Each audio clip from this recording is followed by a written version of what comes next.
Contrary to most predictions and prognostications, the 2024 election. So now that we have the election behind us, what does that mean for the mortgage industry? What does that mean for home buyers? What does that mean for the real estate industry? Well, in today's episode, we are going to touch on all three of those questions.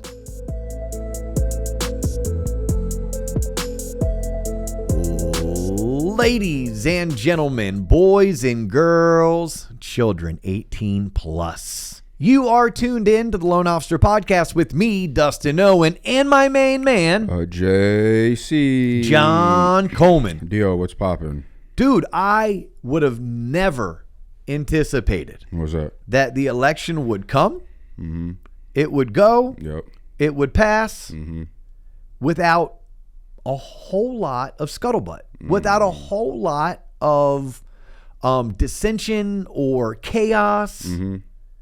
Now, there's some hurt feelings. There's some sad people. Yeah. But for the most part, there's a clear winner. Right. Yeah. Well, you and I did a podcast episode a week ago or so on election day. I think it released a couple of days later where we were saying in that episode, well, today's election day.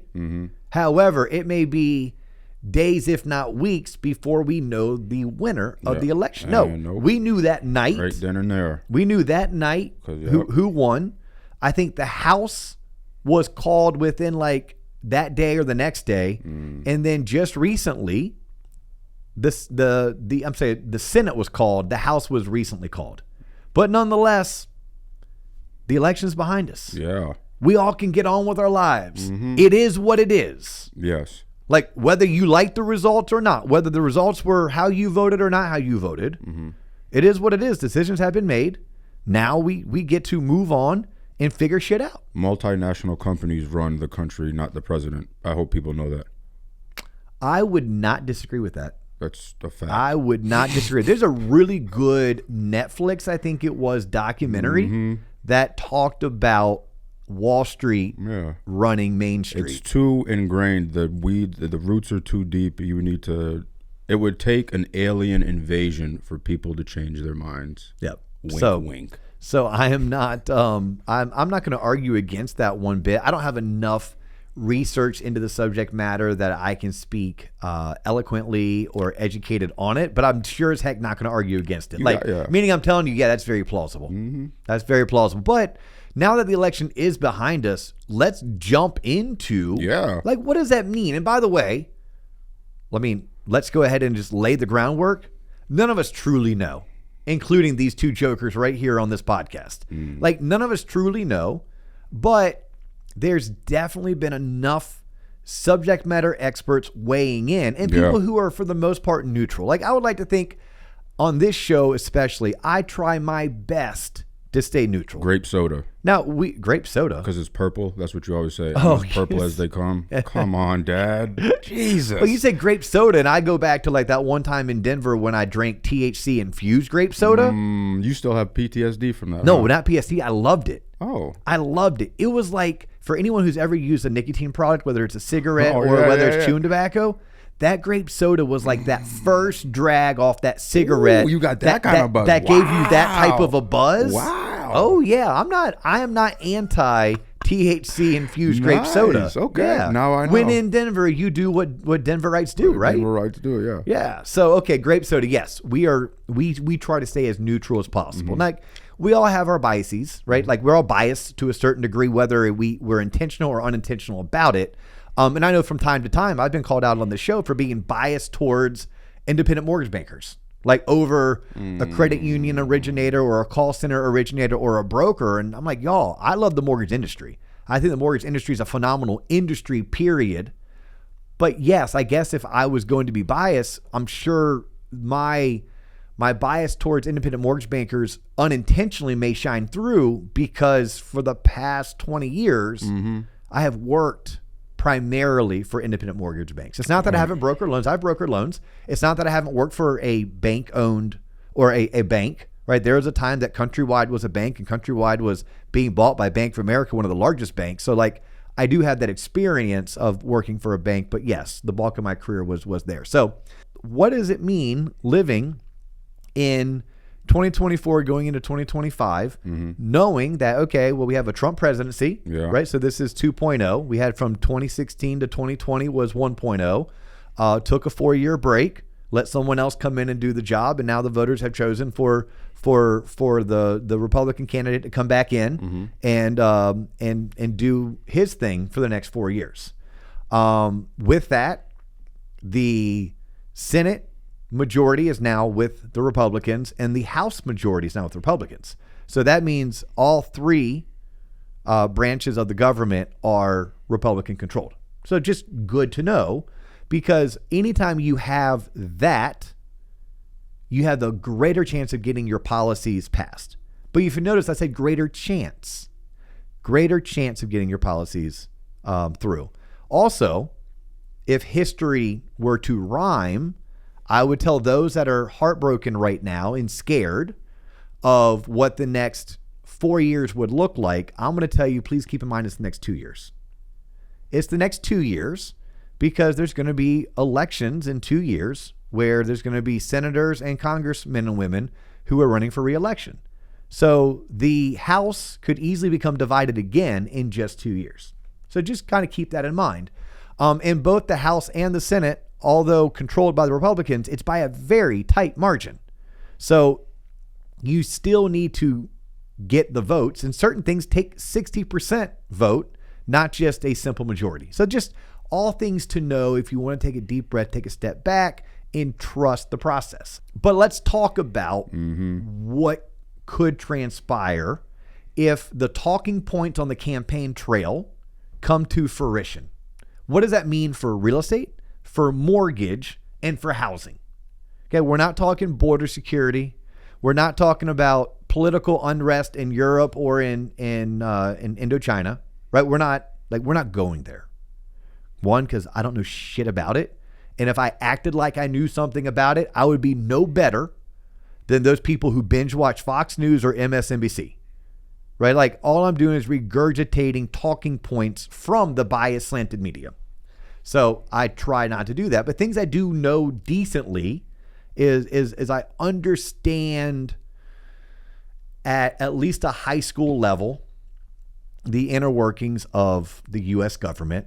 I understand real estate. I understand personal finance. I understand housing, and I understand mortgage. And I read as much as I can from those that are on both sides of the aisle, appointed as being like, hey, you know the hell you're talking about. Right. Cool. All right, so let's talk interest rates. We want to go there. Yeah. Okay, so I talked about in a previous episode that when I was out in Denver, this was pre the election, that the Mortgage Bankers Association was stating that they were predicting that the interest rates were going to be between 5.7 and 5.9 in 2025. That would be phenomenal, because currently they're not there. Currently they're easily 1 whole percentage point or 100 basis points higher than that.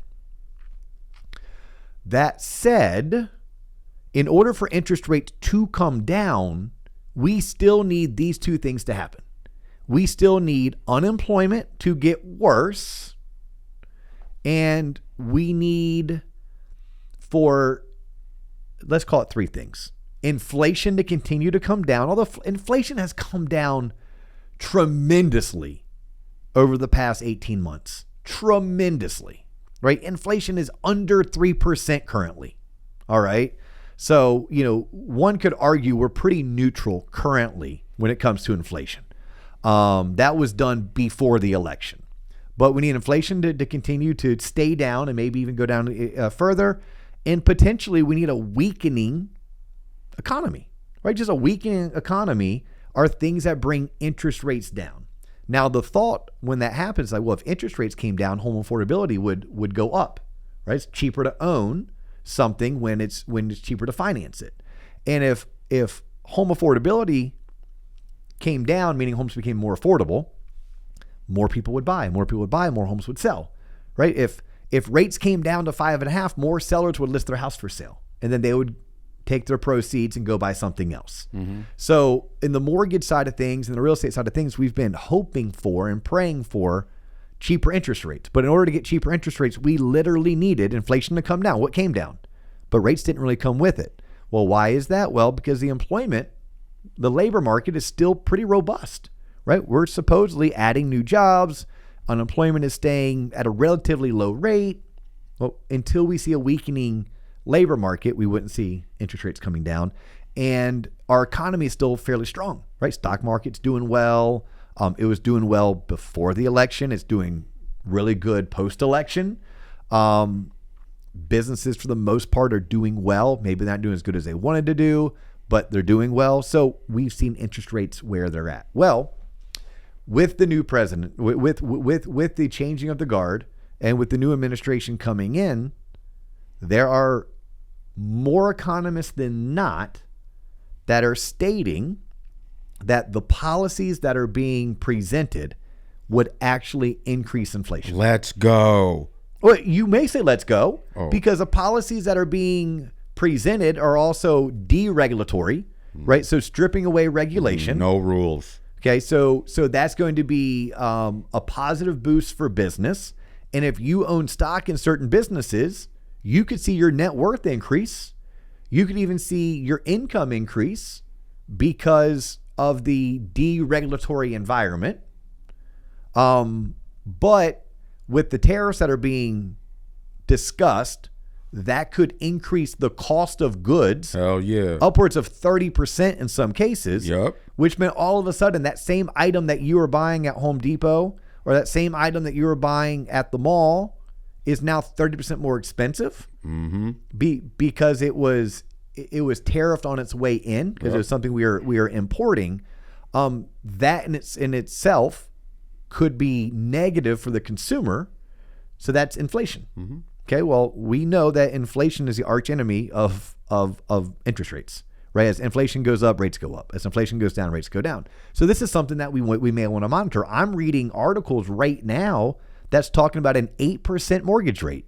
Well, that does not make home ownership more affordable. Nope. Now, that 8% interest rate may come with, again, someone that has a robust 401k or robust stock account. Maybe all of a sudden their value went up 20%. Okay, so they gained some additional net worth. Maybe that policy that made interest rates go up to 8 also allowed that company that person's employer to have a great year, and maybe the employer shared some of that extra profit with their employees. It's a big assumption, but maybe they did, at which point now their personal income has increased.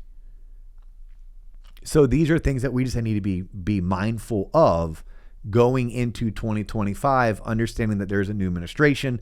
This administration not only has the presidency, but they have, their party has the House and the party has the Senate as well. I hear you often say, like, we need a weakening of the job market. Every time I go on LinkedIn, people are begging for jobs and they have that green bubble around their name. So my question, my hypothesis, does an entire sector of the job market need to go away, like overnight?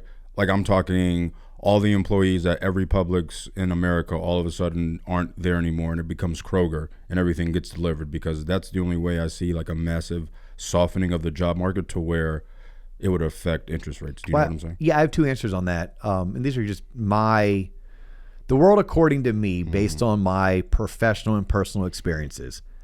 I think the job market and the labor market, and I've been saying this for now almost a year, I think it's way softer than the man wants us to know. I think it's way softer.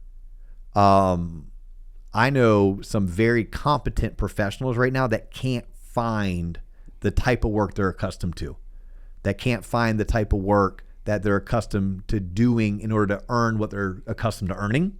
And I'm not just speaking for those looking for employment opportunities or career opportunities in the mortgage or real estate industries, because mortgage and real estate, we've been in a massive funk or recession since May of 2022, right? So we're 22 to 23, 23 to 24, 24 to going into 25. We're about 3 years into a very recessionary, contraction type environment for mortgage and real estate. But outside of that industry, my circle of friends, my contacts, no, they talk about the labor market being very soft. But the data is telling us other words. So somebody ain't telling the truth, right. you know? Yeah, right. So that's my first take. Now, when you listen to some of these like top economists in the world, right? When you listen to them, they'll talk about worker productivity is going to be at an all-time high. What? Because of technological advancement. Okay, so that means we can get more done with one person than we ever could have gotten done. Then how does Chipotle constantly fuck up my order? I have Constantly, no idea. then. I have no idea. Maybe because they have some of the best guacamole for that type of restaurant, right? That assembly line, processed kind of quick food, if not fast food. Their guac is legit. Really good. The last time you had to deal with like a person with a transaction, whether you bought something, a good or a service, was it a great experience, or did you find that, wow, this person is somewhat incompetent, they really didn't do a good job? Or were you like pleasantly surprised that they did their job competently, which would make them an outlier in today's society? Give me the last interaction. Is this a question from caller number 3, Karen? Or is this a question from John Coleman? This is John Karen Coleman. John Karen Coleman is asking you, because I'm just waiting for competent workers to enter the labor force. I guess this is what I'm getting at. No, the job market is soft because I think there was a lot of uncertainty around the election. So it's going to be interesting to see how things look come January 15th, come February 15th. Like, that's going to be interesting. See, there's a lot of wait and see. There's still a lot of uncertainty. Right. What were interest rates at when Trump's first presidency? What were they at? Do you remember? Well, so in 2016 would have been the election. So what, he would have been inaugurated in January of 2017, right? That's about right? So. Mortgage rates during that time had to have been like 4.5% ish. And then in 2018, they shot up to easily into the mid to high 5s, maybe even low 6s. 2019, they slid back a little bit. And we were supposed to go into 2020. It was going to be a bad year for mortgage and real estate. It was. It was going to be a rough ass year. And you can go back, mortgage lenders, go back and look at your data from January of 2020. Look at that particular data. Look at your new apps, your new locks, your new leads, and compare it to every other January leading up to that. It was rough. Then COVID happened and all hell broke loose. And it was a buying frenzy. You had tons of economic stimulus because companies weren't allowing workers to go to work. The government was trying to support it by printing money. Part of that economic stimulus was the Federal Reserve purchasing treasuries and purchasing mortgage-backed securities. So that's basically buying up all the supply of that debt. Well, interest rates are nothing more than the rate of return attached to that debt coupon. So as you have someone, whether it's artificial or not, buying it all, then that's a massive demand where there's only a limited supply. So all of a sudden the prices of those securities goes up, but the rate of return goes down. And so that brought mortgage rates down to the 3s. And then all of a sudden this whole work from home, oh, wait, I can work from anywhere, and rates are at 3%, not 5.5%, made it just was a colossal, it was a wonderful mess, but it was a hot mess. It was a hot freaking mess. And that lasted all like 9 months of 20, all of 21 and into 22. Right. And then the party stopped about April of 22. Lights on. Yep. It was like all of a sudden, the Narcan quit working. Whoa. All of a sudden you saw the girl you were dancing with for 30 minutes and you're like, what did I do? Exactly. And then there's been 3 years of repenting. Right. It's been 3 years of paying the piper. Now, during COVID, because of shutdowns, right, the supply chain got all screwed up. That was inflationary. The government's printing money. That was inflationary. So, yeah, we in the housing and real estate sector, we have been repenting for the massive debauchery that we enjoyed. Right. Called basically April of 2020 all the way through about April of 2022. So when you ask about the labor market and the labor market softening, like only time will tell, because it's like we just don't know. Like, this is unprecedented times in terms of, like, I used to hate that term because we overused it during COVID, But in terms of like, yeah, the advent of all this technology and the prediction of worker productivity going to record levels, at the same time, you know, we had maybe some false positives on the economic front because it was an election year. And now that we have the election behind us, and we know the candidate who won, and we know what that candidate was stumping and running on, like which policies they were discussing openly on the campaign trail. Now it's a matter of, can that candidate actually pull off what they said they were going to do, and how much of it was just campaign talk, and how much of it was actual real talk. And here's something that I want the listener and the viewer to truly understand is, know this too. Know that just because you have the same party in the presidency as you do in the majority of the House and the Senate, those are thin majorities. And there are I think 435 Congress people, of which half of them run for re-election in 2026. Okay, their job is to get reelected, right? Their job is to get reelected. Their second job is then to be the voice of the constituents that they serve. And there's definitely certain areas that are moderate, right? So just because I am a Republican and just because I'm a congressperson, it doesn't mean that it's in my best interest or those people that I serve in their best interest for me to agree with every Republican platform. So there's a chance that certain legislation will not get the votes. That's a Hamiltonism. You don't have the votes. You don't have the votes. Like, they won't get the votes because there may be 15 Congress people who are Republicans that disagree with that legislation. They disagree with it because if they approved it, their opponent will use it against them when they run for re-election. If they approved it, then their constituents might not show up and vote for them, or they might not donate to their campaigns. Or what if they just disagree and they think that is not what is best for the people they serve? That is not what's best for their state or their country. And it's good to know this. And Elliot Eisenberg did an amazing job of writing about this. If you don't follow Econ 70 and Elliot Eisenberg, he is one of the people that I subscribe to. It's essentially an economic lesson in 70 characters or less, and it gets emailed to me daily. But like he did a good reminder, just talking about like the Trump tax. I think it's called like the what's it? Trump. It's the Trump tax plan that was voted in 2016 that expires in 2024. Okay, when that was passed, our national deficit was nowhere near where it is today. When that was, which by the way, both parties haven't done shit to address the deficit. And neither candidate this last election cycle even mentioned it when they were campaigning, when they were stumping. Just FYI. So anyhow, but when Elliot covered this, and he covered it like just this week, maybe even yesterday, that essentially, and I'm going to butcher this because I didn't memorize it, but essentially it was this. The national deficit was nowhere near what it is today when 2016, when the Trump Tax Act was passed. It's not a Trump Tax Act. I'm butchering it, but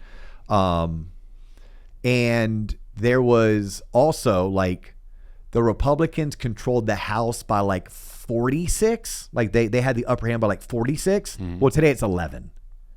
Well, when you control the House, and let's say the House is where budgets get passed, when you control it by 46, it's pretty easy to get the majority. I mean, 46. When it's 11, the Democrats only need to get 12 people to agree with them, at which point you don't have the majority. So it's a way different landscape in 2024 going into 2025 than it ever was in 2017. So I think that is just good for the viewer and the listener to know that it's one thing to campaign a certain way, but if you don't got the votes, you don't got the votes. And although the Republicans do have the House, they only have it by a very slim majority. In 2016, they had the House by 46. Now they only have it by 11. So I think that's something good to know. Do you know, have you heard like from loan officers, are home buyers and potential home buyers like bringing up kind of the political landscape when they're looking for homes? You know what's interesting about political landscape, and I love your question, John, because yes, I mean, my job is to support, coach, teach mortgage originators, whether you're a branch manager, an area manager, or a rookie loan originator. Like, my job is to coach you, teach you, manage you, support you. So I talk to LOs every day from all over the country. Literally yesterday, Hawaii, Detroit, Virginia, right? As well as obviously Orlando, where I live. And I have, I have my first branch at Lower, my second branch I've opened up in South Carolina, right? With many more to come, and still taking applications for anyone interested and looking to join my team and want to open a branch and have me work directly with you, coach you, mentor you, and be your direct report. Let me know. Hit me up. Holla. No, seriously. First name Dustin, last name Owen. Check me out on LinkedIn. But here's what I'll tell you from talking to those that are in the trenches that are out originating. They're like, wow. It was like a faucet was turned on. All of a sudden, once the election was behind us, once we knew there was a winner, regardless of who the winner was, all of a sudden people were like, all right, cool. I can breathe now. I'm ready to buy a house. And I asked, I go, look, were these people like Trump supporters? Were they like, no. They're like, no, they just weren't going to do anything. It was odd. It was like, I know I'm going to get punched. Am I going to get punched in the chin or punched in the gut? I don't know, so I'm going to do nothing. But once I know where you're going to punch me, all right, I'm ready to move forward. I'll prepare for the punch to the face, or I'll prepare for the punch to the gut. Like, I think so many people were just like on pins and needles, because obviously, like, look at how people vote. The past 3 election cycles, if not the past 4, so 16 years, it's pretty darn close to 50-50, 49-51. I mean, especially when you look at the popular vote. So, it's easy to say that there's rarely a clear cut, everybody wants this. Everyone thinks this is what's great, what's best for our country. But I think it's just a matter of just knowing, hey, I now know what I know. Now, and uncertainty was paralyzing. Certainty allows people to now act. Whether they like the outcome or they don't like the outcome, it allowed them to act. So, no, my friends who are still originating, although we're in the slower time of the season, they're like, dude, it seemed like for 2 weeks leading up to the election, nobody wanted to do shit. But now the election's behind us. I had people calling, they're writing contracts, they're making offers, and I'm planning on having a really good December. Nice. Yeah. So, that's word on the street. Something else I wanted to discuss on today's episode, just, kind of food for thought, things that make you say, would be, let's talk a little bit about home affordability as it pertains to new construction. Okay. I don't know exactly where I sit on this particular topic. Okay. But I'm going to share some thoughts that make common sense to me, and some thoughts that are shaped by some of the research and the reading that I did, in hopes that that research and that reading was with fairly neutral publications and the authors were fairly neutral themselves. But if we are, as a country, based on how our voters voted, going to round up and deport the illegal residents of our country. Okay. But what does that mean to the U.S. economy? What does that mean to housing? Because I'm going to tell you this. Those people, whether it's 6 million or 26 million, you know what they do? They spend money. They go to Chipotle. They go to McDonald's. They go to Walmart. They go to the gas station. They spend money. They pay rent. They spend money.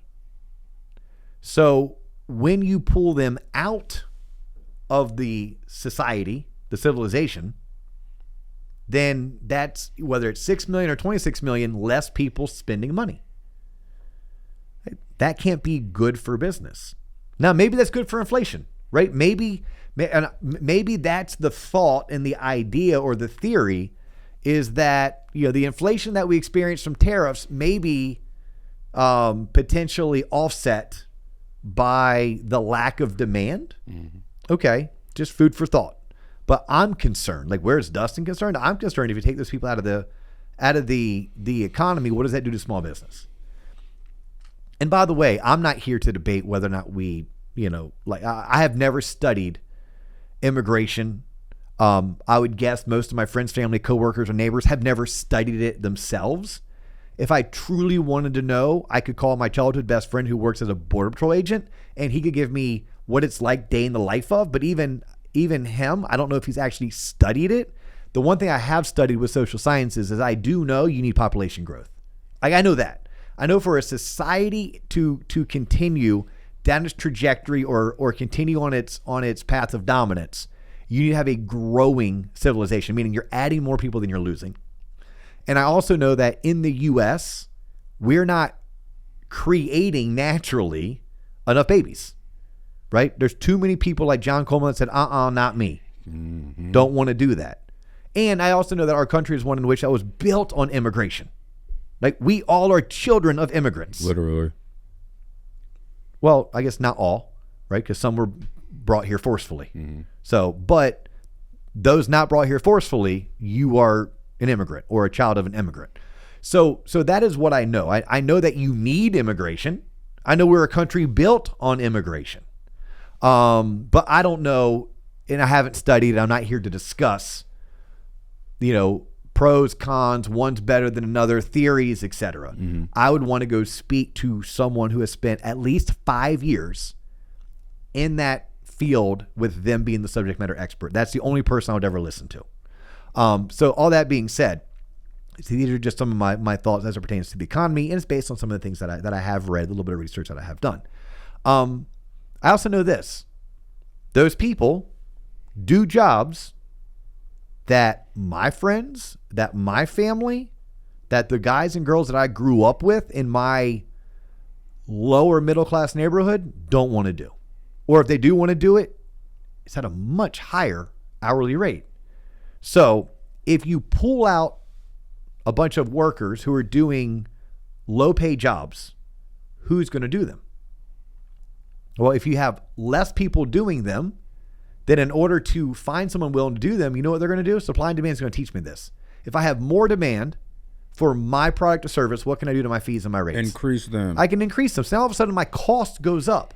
So whatever it was to clean my windows, whatever it was to tile my bathroom, or whatever it was to re-roof my house, very potentially just went up because in order to find a laborer, that laborer was going to charge more because they were in demand.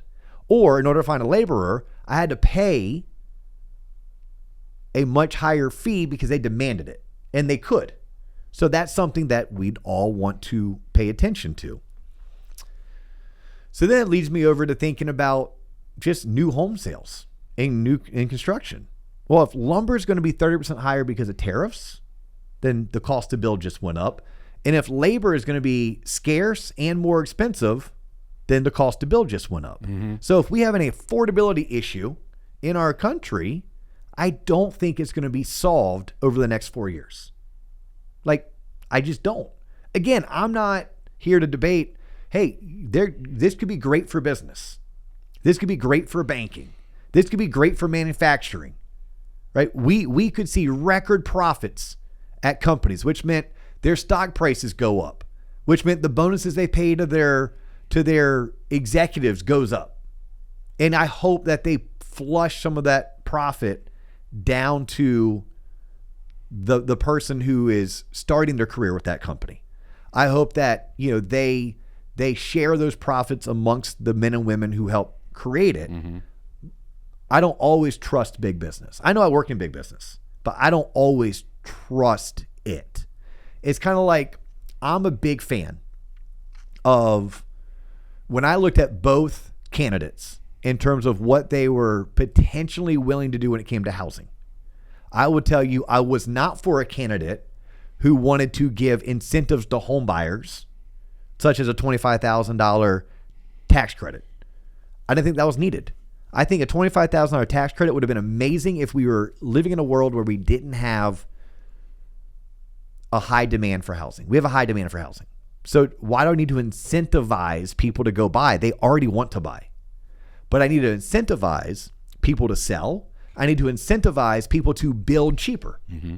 But the problem with incentivizing people to build cheaper is that I am not confident that the companies that build the most homes would actually pass that savings along to the consumer. No, just stay in the C-level suite, Dustin.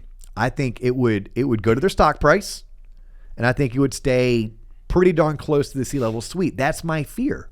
My fear is that it wouldn't trickle down, right? That was like a Reaganism. Oh, trickle down economics. Now, I haven't studied Reaganomics, so anything I say is purely something I heard someone say off the cuff, but like it's been rumored that trickle down economics didn't really make it all the way down to the bottom. So like that would just be my fear, is that if we incentivize homeowners, we have to do something. Like we have to do something, but and again, I'm not debating whether or not we should or should not deport people who are here illegally. I'm not here to debate whether or not we should have stricter border security or not, right? Like security sounds amazing. Yeah, sign me up, right? People following the law, that sounds amazing. Sign me up. But I always know it's more convoluted than that. I know there's a humanity aspect of it. There's more. It's like anything. Like you come to me talking shit because your wife pissed you off. Your wife comes to me talking shit because you pissed her off. I'm probably going to tell y'all, hey, somewhere in the middle is the truth, right? I'm pretty confident neither one of you was like totally in the wrong or totally in the right. I'm pretty confident if I really dug deep into these issues, me being me, I'd probably see validity in both arguments. I'd probably understand that we're stuck between a rock and a hard place, that we have to make a decision. That decision has to be well thought out, and we need to live with the consequences, knowing we can't be all things to all people. And eventually somebody's going to get left out. Someone's going to be hurt. Like I can't plan dinner for 6, vacation for 10 without someone's feelings getting hurt, without someone feeling left out. So imagine trying to govern a country with 365 million residences, right? Residents. You just can't do it.